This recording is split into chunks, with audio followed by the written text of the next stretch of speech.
మీ విశ్వాసమునకు కలుగు పరీక్ష ఓర్పును పుట్టించునని ఎరిగి మీరు నానా విధములైన శోధనలో పడినప్పుడు అది మహా ఆనందం అండి. శోధన వచ్చినప్పుడు ఆనందం అండి. ఎంత బాధపడిపోతుంటాం, నలిగిపోతుంటాం. కొన్ని సందర్భాలు అయితే ఏమైనా ఇంట్లో పరిస్థితులు బాగుపోయినా, ఆర్థిక ఇబ్బందులు వచ్చిన కొన్ని సందర్భాల్లో ఎలా ఉంటుందంటే అన్ని దారులు మూసుకుపోయాయేమో అనిపిస్తూ ఉంటుంది. ఇక మనకి ఏ సొల్యూషన్ లేదు అనుకునే సమయాలు కూడా, అలాంటి పరిస్థితి కూడా వచ్చేస్తుందండి. చాలా బాధపడిపోతూ ఉంటాం. ఏమంటున్నాడు ఇక్కడ? నానా విధాలండి, ఒక్క రకంగా రాదు కష్టం. నానా విధ కష్టాలన్నీ కూడా ఒకేసారి వచ్చేస్తూ ఉంటాయి.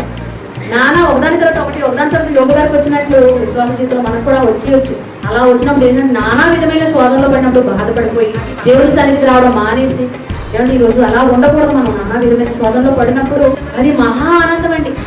మహా ఆనందమని ఎంచుకోవాలి అంటున్నాడు. మహా ఆనందమని ఎంచుకోవాలి. ఎందుకు? విశ్వాసం కలుగు పరీక్ష అండి. ఈ పరీక్షలో గెలిస్తేనే, ఓర్పుతో మనం గెలిస్తేనే దేవుడి పరలోకానికి మనము వెళ్ళిపోతాం ప్రియులారా.